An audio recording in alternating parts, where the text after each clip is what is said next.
Bayangkan jika sebuah kitab mengklaim bahwa tidak ada satu makhluk pun yang bisa menandinginya. Lalu kitab itu menantangmu. Cobalah buat satu surat saja seperti aku. Inilah Al-Quran. Bukan sekadar kitab suci, tapi mukjizat yang hingga hari ini tak tertandingi.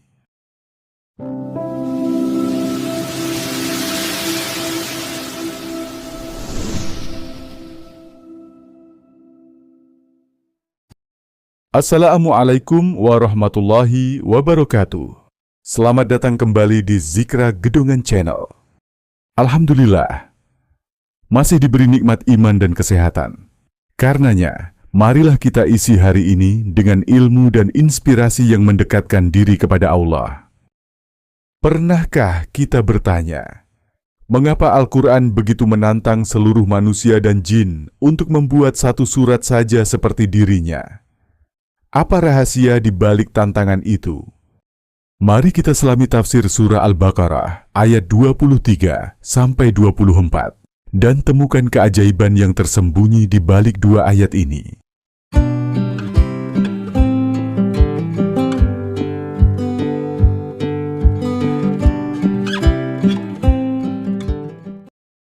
Dan jika kamu tetap dalam keraguan tentang apa yang kami turunkan kepada hamba kami, Muhammad, maka buatlah satu surat saja yang semisal Al-Quran itu.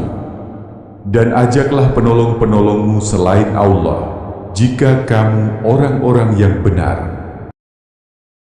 Jika kamu tidak mampu membuatnya, dan pasti kamu tidak akan mampu, maka takutlah kamu kepada neraka yang bahan bakarnya adalah manusia dan batu, yang disediakan bagi orang-orang kafir.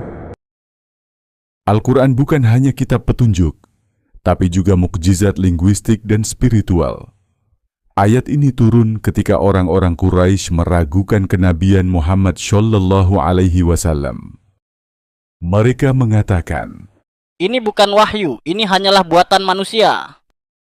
Maka Allah turunkan ayat ini sebagai tantangan terbuka. Kalau kalian yakin ini buatan Muhammad, coba buat yang serupa. Bukan satu kitab, bukan satu juz, bukan satu surat besar, tapi cukup satu surat saja.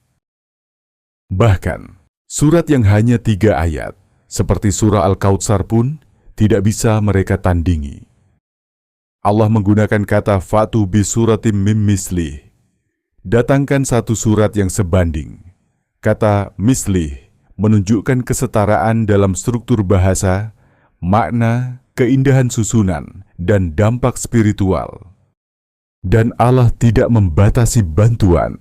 Wad'u syuhada'akum min dunillah. Silakan ajak siapapun, jin, manusia, penyair, ahli sastra. Tapi kenyataannya, tak satu pun yang mampu. Bahkan tokoh-tokoh Arab yang paling fasih, seperti Al-Walid bin Al-Mughirah mengakui, "Demi Allah, Al-Quran memiliki keindahan tersendiri, di atasnya ada kemanisan dan di bawahnya ada kedalaman. Ia mengalahkan segala sesuatu." Fa'in lam taf'alu walan taf'alu. Kalimat ini sangat kuat. Allah tidak hanya menyatakan kalian tidak mampu, tapi kalian tidak akan pernah mampu selamanya. Karena jika Al-Quran buatan manusia, maka pasti bisa ditiru oleh manusia.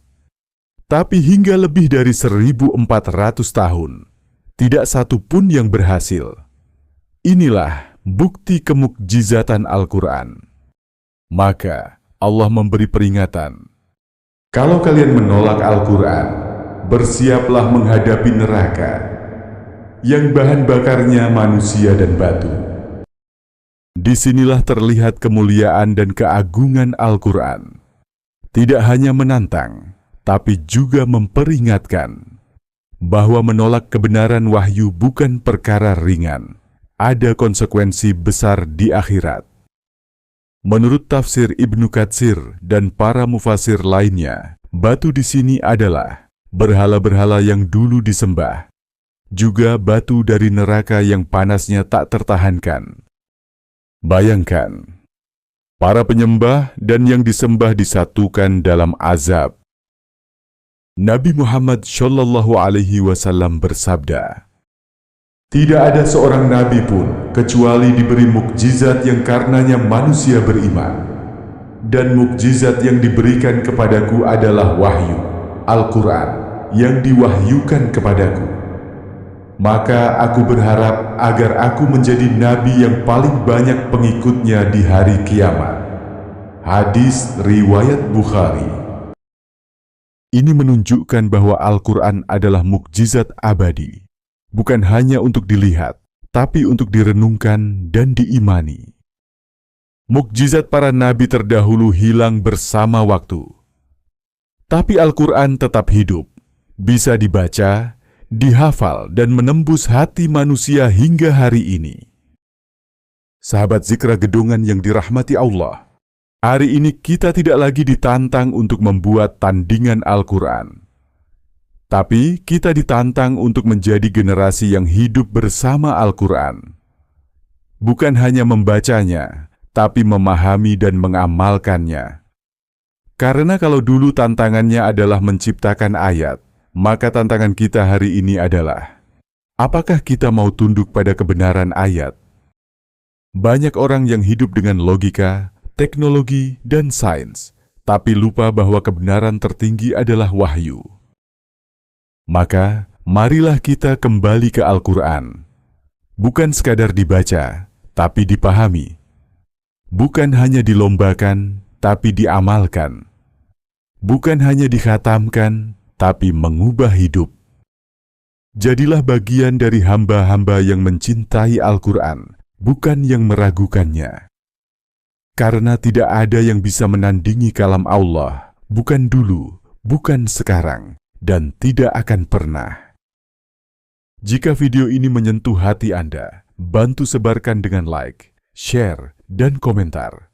Saya mencintai Al-Quran. Jangan lupa subscribe agar tidak ketinggalan tafsir-tafsir inspiratif lainnya. Dan jika Anda ingin pembahasan ayat selanjutnya, tulis di komentar. Lanjutkan tafsir berikutnya. Wabillahi taufiq wal hidayah. Wassalamualaikum warahmatullahi wabarakatuh.